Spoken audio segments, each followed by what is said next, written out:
Hello and welcome to part 5 of our class, Leadership Principles.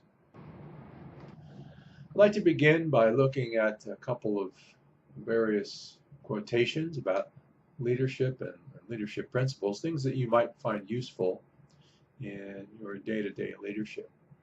First, Carl Menninger says that loyalty doesn't mean that I agree with everything you say or that I will follow your will in blind obedience.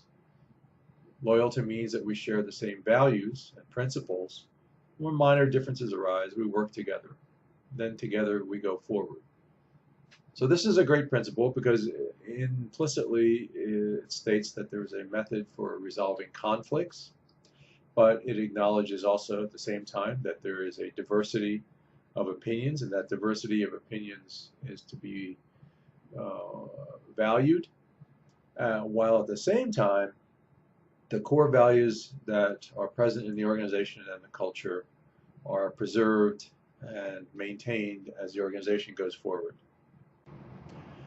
Harry Truman had an interesting quote on followership. I want people around me who will tell me the truth as they see it. You cannot operate if you have people around you who put you on a pedestal and tell you everything you do is right, because that can't be possible. And that's really important because you have to depend, as a leader, you have to depend on your followers to tell you the truth, to get their opinions, because they are going to provide you with important information that you couldn't get otherwise, and that you may be blind to just because of the isolation of your position. William Penn had a nice quotation about human relationships. If there be any kindness I can show or any good I can do for any fellow human being, let me do it now, for I shall not pass this way again. And so this is a nice way to look at the human relations approach in organizations, and to look at the opportunity for within every relationship to do something good for someone or to show them a kindness. Napoleon wrote about morality. Although we know what happened to Napoleon, he did have some rather instructive statements. An army's success depends on its size, equipment, experience, and morale. And morale is worth more than any of the other elements combined. This is true today in our organizations, and there's many that affect morale. If we want to keep a high morale and high energy, high motivation within the leadership ranks, actually within the ranks of any team, we first of all create a one-team attitude where everyone's out there for working on the same team. We work to cut red tape, reduce paperwork, simplify processes, recognize jobs well done by individuals and by teams, provide career development training for individuals so that they feel like they're gaining something from being a part of the organization, keep people informed to the degree possible, and make sure that they're part of the information loop through their direct supervisors, who should also be a leader. Emphasize quality over quantity. It's better to produce one better thing than it is to produce 10 cheap ones. Pay sufficient wages based on merit. This is, again, we'll talk about this in a minute with Henry Ford. Treat all people fairly. So these are nice ways that we can implement a culture of high energy, high motivation, high morale in an organization. Over time, we've seen the meaning of work change. And many years ago, we've seen in the Greeks, because they had the patricians and the highly segregated society, and we saw work as a curse and a punishment only for the lower classes. The early Christian meaning of work was a means of charity or a means of providing for the poor. Later Christianity, we saw work as a means of duty and a calling for an individual. Some of the socialist countries, the doctrine was work for joy, although that was usually not the case. Usually the opposite was the case. But today in our modern world, we have an interesting view. We see work as a means for growth and self-expression. Therefore, work has to be meaningful. It has to provide for our needs, as stated in Maslow's hierarchy and some other needs-based psychological theories. And so work has taken on a very different set of meanings over time. Work is important. This is a results from a survey that was given, and they asked the question, if you had enough money to live as comfortably as you would like for the rest of your life, would you continue to work? The worker would, 71% of the people, 71.5% said they would continue to work even if they did not need the money. This indicates that most people find work to be intrinsically rewarding. They probably would do something different, but they would continue to be productive in their lives. There are many factors that affect work satisfaction. These factors can be broken down to intrinsic factors and extrinsic factors, and leaders want to make sure that all of these are present to the degree possible. The first intrinsic factor is variety and challenge. People need variety of tasks and challenging tasks that they can accomplish based on their skills. People like an opportunity for decision making, making decisions that are important and relevant to their lives. People like to get feedback and learning from their work situation. They like to understand the impact that they're having out there in the organization and on its stakeholders. People like mutual support, and leaders need to give support and respect for people, create a culture of respectfulness. Another aspect related to feedback and learning is wholeness and meaning. People seek wholeness from their job in terms of an entire end-to-end process, and meaning in terms of what contributions their work is making towards the achievement of the organization's goals, as well as the achievement of society's goals, and how it impacts on the world and the natural environment and all the other stakeholders. Another intrinsic factor is room to grow. You would allow people room for development so that they can move ahead in terms of gaining capabilities, gaining skills, and so extrinsically, there are also things we can do to create a satisfying work environment. The one is fair and adequate pay. Two is job security, keeping the attrition levels down. This means hiring only the people that you need to hire when you need to hire them. Benefits, providing solid benefits for people.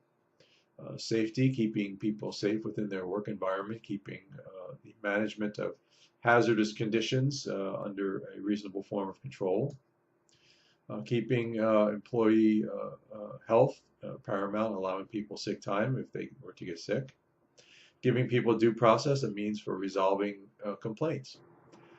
One of the most important aspects of any organization is for leaders to provide situations that combine challenge and skill for followers. This results in a experience of what we call flow.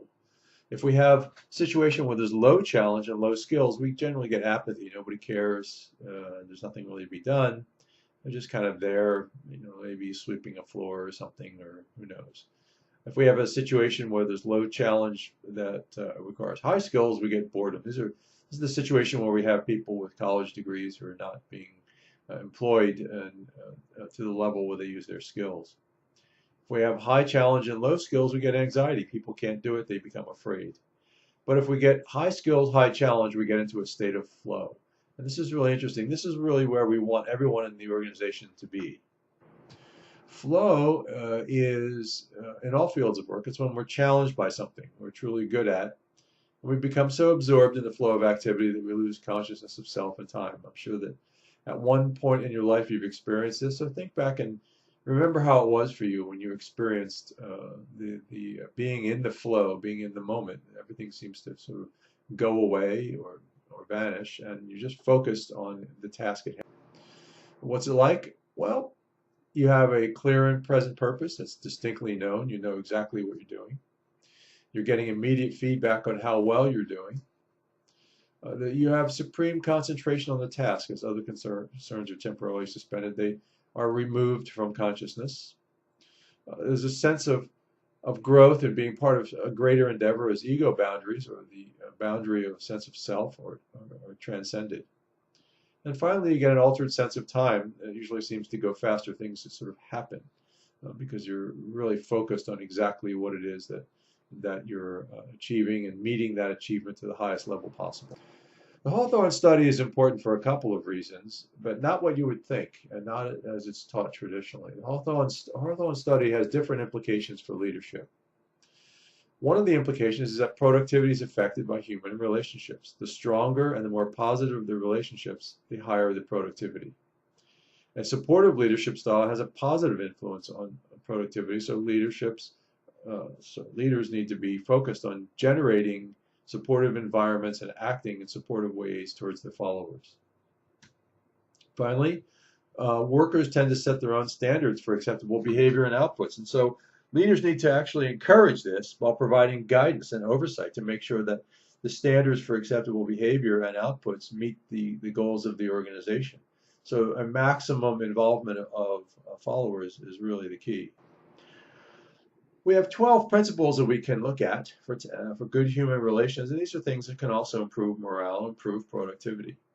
The first is agree upon goals, get people to become involved with setting goals. Also, for leaders, need to be on the lookout for competitive behavior because in certain situations, competitive behavior can be productive as between two teams who are trying to do something. But within a team, competitive behavior can be dysfunctional.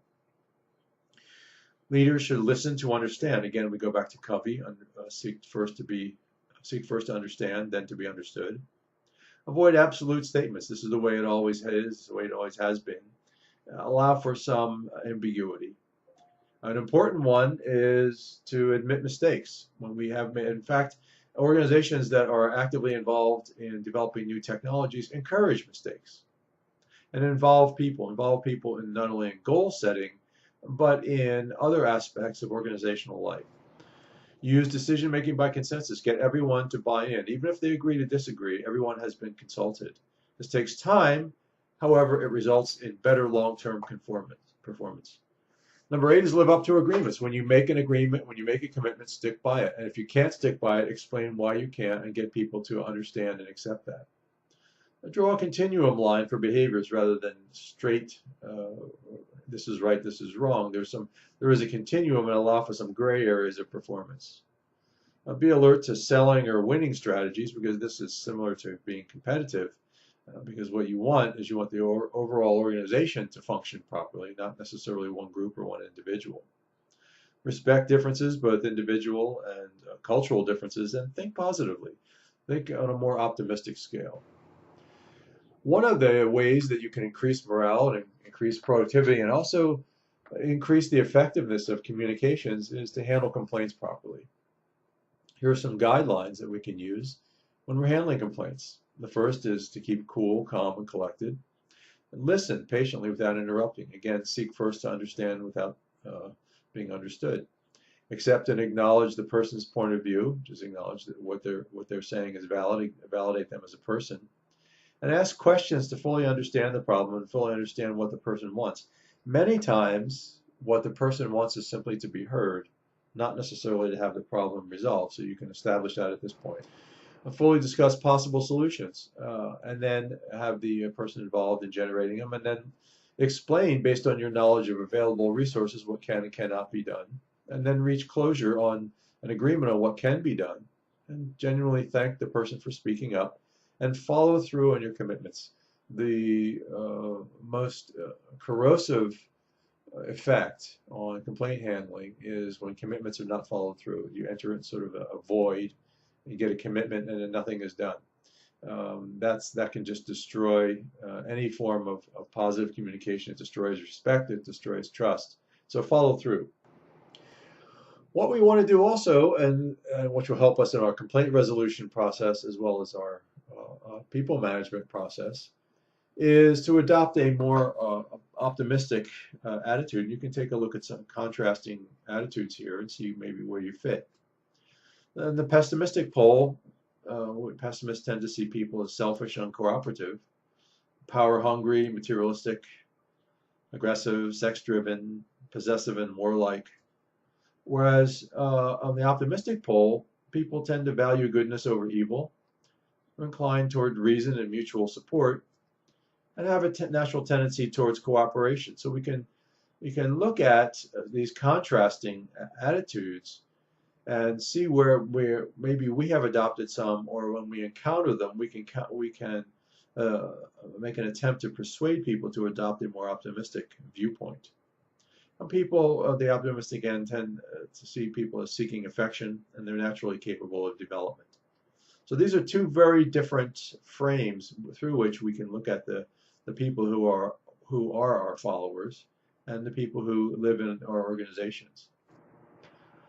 One of the another set of principles that McGregor came up with is a set of prescriptions for an enlightened workplace. The first is a practice of inclusion versus exclusion, getting people involved, including as many people as possible in decisions, including as many people as possible in organizational activities. And this also means, well, first of all, it means getting everyone in some form of structure, but then balancing that structure so that individual needs and group goals are satisfied. This can be tough, and this takes strong group leadership to understand individuals as well as the team and the team dynamics. Another one prescription is for gaining influence through openness, honesty, and working through differences, taking the time to work out conflicts and taking the time to develop consensus. And finally, adopting a conception of humanity that is optimistic, moving from the left side of the previous chart to the right side. Having respect for the individual is key.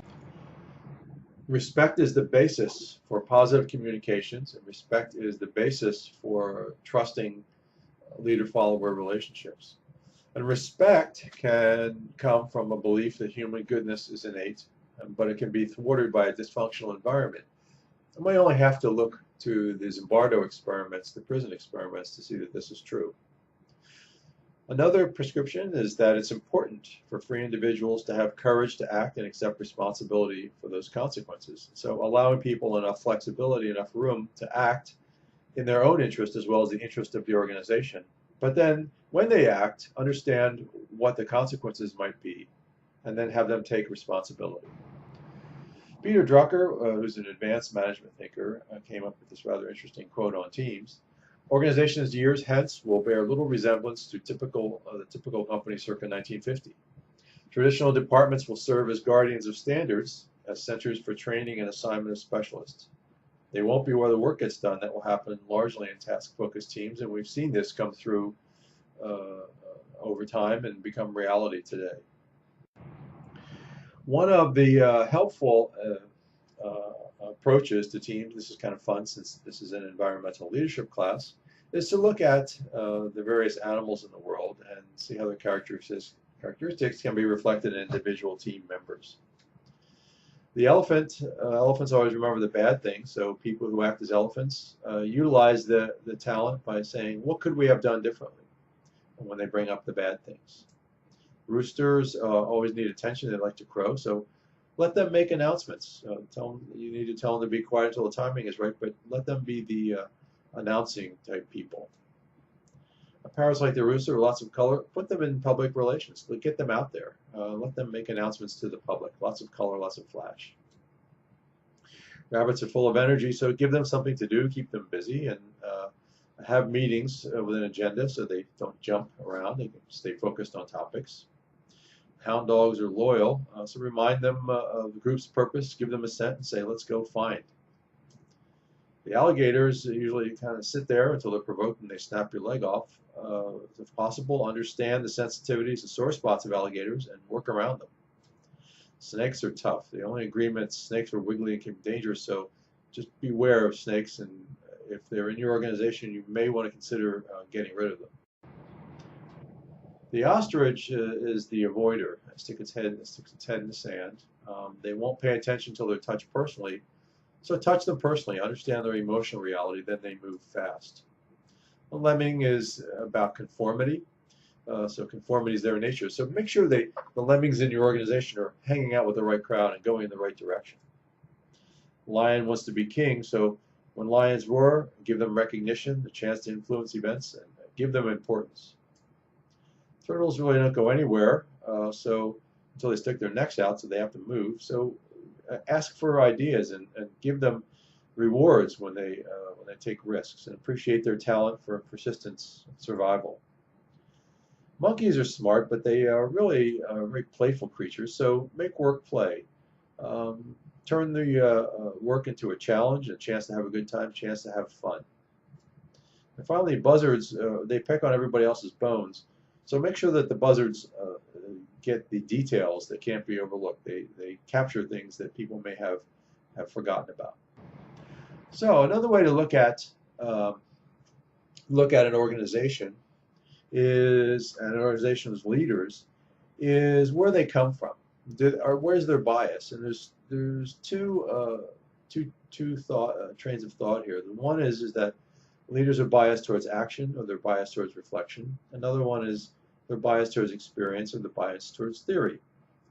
So if we look at basic research leaders, they're known for inquiry and basic discovery, like Charles Darwin. Theoretical scientist leaders are known for abstract thinking and new ideas. Scientists like Edison are known for teaching and creative application. And functional practitioners are known for goal orientation and concrete achievement. We look at Charles Darwin and some of his accomplishments. My mind seems to have become a kind of machine for grinding general laws out of large collections of facts. And so if we look at theoretical scientists and how they lead, again, they're known for abstract ideas. Physical concepts are free creations of the human mind and are not, however it may seem, uniquely determined by the external world. This is a rather interesting theoretical concept, and it led to the basis for quantum mechanics. Einstein also said saving the world in 1 hour requires 55 minutes of thinking and 5 minutes of doing. So if we look at the applied scientist who is biased towards theory and action, applying theory towards action, we see Thomas Edison, who stated that the only invention I can really claim as absolutely original is the phonograph. I'm awfully good sponge. I absorb ideas from every source I can and put them to practical use. And then I improve them until they become of some value. The ideas that I use are mostly the ideas of other people who don't develop them themselves. And finally, we look at the fourth type of practitioner, or the type of leader, which is the functional practitioner, Henry Ford, who's biased towards action based on experience. And these people are around goal-oriented achievement. And Henry Ford really never learned to deal with theories. When confronted with one, he'd sort of go back to the facts, and what he knew was his experience. And if he learned more, it would be in the same manner. So he was really focused on experience. So how do we balance these? How do we balance these elements? Well, the way to balance the elements of theory and experience and reflection and doing is through a problem-solving cycle. And the problem-solving cycle can be adopted by any leader. This is a nice way to look at leading in your organization when you come across a problem. The first one is having experiences. These are the facts. Just what are the facts? Just assess and determine and lay out the facts for what they are. The second is to reflect on results. I have to put these facts in order. Reflect on what they mean. Prioritize them. Figure out what's inside them, what the implications are. The third then is noticing patterns and building a theory to explain the results. How do you explain the fact that there's a certain order, there's a certain pattern to the information? And step 4 is taking action. Test the theory. After you've come up with it, test the theory and take action. See what happens. See if that resolves the problem. So this really is a very simplified version, but this is a way that many problem-solving methods work. Six Sigma works in this way. Many of the progressive problem-solving methods work this way. And so you want to involve people because people can help you gather facts. They can help you put them in order. They can help you spot patterns and suggest theories. And then they can buy into certain actions to go see if those theories are correct. So when we involve people, especially in problem solving, we're going to be involving people in a group. And so what we want to know and understand is how groups develop over time. And there's 4 phases. You may have heard this before. The first is forming. This is where the group comes together. There's a lot of caution, some excitement, a little bit of anxiety, a little fear, low performance. The second is storming, where we get into a conflict phase. conflict over task, structure, influence, what knowledge is needed, what skills are needed, what needs to be done, how it needs to be done. Once the conflicts are resolved, we get agreements on roles, tasks, behavior norms. The cohesiveness of the and morale of the group go up, and we get improved productivity. And this is where performance really begins to start. And finally, then the group performs. We have good communication and teamwork, individual commitment, high morale, group pride, and high team performance. And it's the leader's job to take teams and groups through these 4 stages. And so the leader needs to recognize what's happening in a group at a particular time. And it's important for the leader to allow enough time for each stage to complete. Because for example, if the norming, if we're getting poor performance in a group, it could be that they never really completed group 3, or they don't have a full agreement on roles and tasks. And this is a very common occurrence. Also, a lot of times teams will get stuck in stage 2, too much conflict, and they just break apart. So it's a leader's job to understand what has to happen at each particular phase, and then provide the support and the methods and the techniques necessary to move the group or the team into the stage 4 performing. To do this, it's important to understand team dynamics. So teams on the way down, going backwards, people shield those in power with grim facts. They're fearful of penalty and criticism for shining light on the harsh realities. People assert strong opinions without providing data, evidence, or solid argument. But teams on the way up, on the other hand, people are allowed to bring forth unpleasant facts, and to be discussed. Leaders never criticize those who bring forth harsh realities. People bring data, evidence, and logic and solid arguments to the discussion. So you can take a look at these 2 examples here. Are people shielding those in power from grim facts, or are people bringing forth unpleasant facts? Are people asserting strong opinions without providing data, or are people bringing data and solid arguments to the discussion? And so as a leader, what we want to do is we want to encourage a culture that supports teams on the way up. And so the goal here is to shift from the negative dynamics to the positive dynamics. Teams on the way down also have the team leader has a very low question to statement ratio. They tend to make blanket statements, and they tend to avoid critical input, or they allow sloppy reasoning, unsupported opinions. The team members acquiesce to a decision, yet don't unify to make a decision successful, just kind of accept it or undermine it, work behind the leader's back. And team members seek as much credit as possible for themselves and don't enjoy the confidence and admiration of their peers. But teams on the way up, instead of having a low question to statement ratio, they have a high question to statement ratio. The team leader employs Socratic reasoning, challenges people and pushes for insight and critical thinking. So instead of allowing people to acquiesce to a decision, sort of sit there, the team leader makes sure that members unify behind a decision, work to make the decision succeed, even if they vigorously disagreed with it. And finally, instead of allowing each team member to seek as much individual credit for themselves, each team member credits other people for success, yet they enjoy the confidence and admiration of his or her peers. And so the idea is mutual success instead of individual success. Further, teams on the way down, team members argue to look smart or improve their own interest rather than argue to find the best answers to support the overall cause. A team conducts autopsies with blame. They look for culprits rather than wisdom. And they often fail to deliver exceptional results, and they blame other people or outside factors for their own personal failures. But teams on the way up, instead of team members arguing to look smart, they argue in debate. They look for the best answers to support the overall cause. And rather than looking for blame, they mine wisdom from painful experiences and look for causes. And team members, rather than again focusing on blame, they accept personal responsibility and they learn from their mistakes. One of the most prevalent dynamics in teams besides these negative processes is groupthink. And groupthink is something that happens in groups when the culture becomes too cohesive, it's too tight. There's not a lot of diversity. Symptom 1 is the illusion of invulnerability. We can never fail. Symptom 2 is the belief in the inherent morality of the group. Symptom 3 is rationalization. No matter what the group does, it's right. Symptom 4 is stereotypes of outgroups. This can be very bad because it can lead to the group performing some just horrendous actions. Self-censorship, people don't speak out because they fear that they would violate the norms of the group.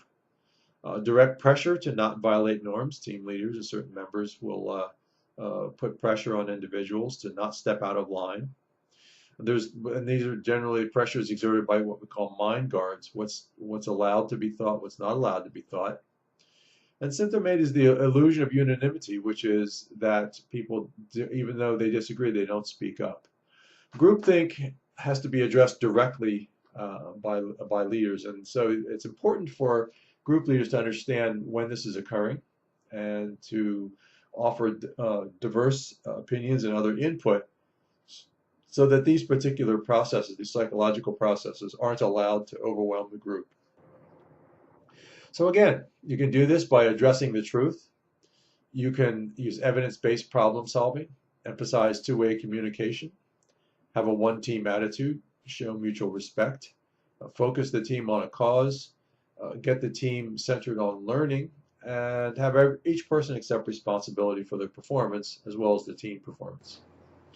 High-performance teams, instead of dysfunctional teams, not only will not have groupthink, but they will have other characteristics. They'll have competent team members, they'll have a clear elevating goal, a results-driven structure focusing on obtaining results.